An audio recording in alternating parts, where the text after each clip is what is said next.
Lipoma అంటే ఏంటి? This is doctor Sushma Peruri, colorectal surgeon. So lipoma అంటే ఏంటంటే మన బాడీలో ఉన్న ఫ్యాటే చిన్న చిన్న పెద్దగా గిడ్డల్లాగా ఫామ్ అయితే దాన్ని లైపోమా అంటాం. సో ఈ లైపోమా అనేది ఎక్కడైనా రావచ్చు.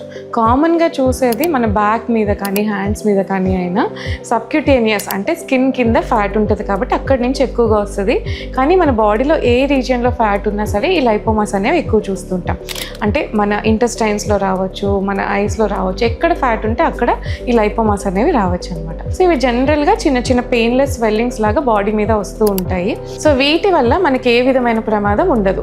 కొంతమందికి ఆ ఉన్న లైపోమాస్ బాగా పెద్దగా అయిపోతూ ఉంటాయి, చూడటానికి ఇబ్బందిగా ఉంటుంది. కొన్ని చాలా ఫాస్ట్గా గ్రో అవుతూ ఉంటాయి. కొన్నిసార్లు అవి లోపల మజిల్స్ కింద పెరిగి నర్వ్స్ని నొక్కేస్తూ ఉంటాయి. అప్పుడు సివియర్ పెయిన్ వస్తూ ఉంటుంది. సో ఇలాంటి వాళ్ళకి మాత్రమే మనం కాస్మెటిక్ రీజన్ వల్ల కానీ పెయిన్ వచ్చిన వాళ్ళకి కానీ మనం సర్జరీ అడ్వైస్ చేస్తూ ఉంటాం. సింపుల్గా ఏ విధమైన ప్రాబ్లం లేని చిన్న చిన్న లైపోమాస్కి అయితే ఏం ట్రీట్మెంట్ అవసరం లేదు. అండ్ ఇవి మెడిసిన్స్తో కూడా కరగవు.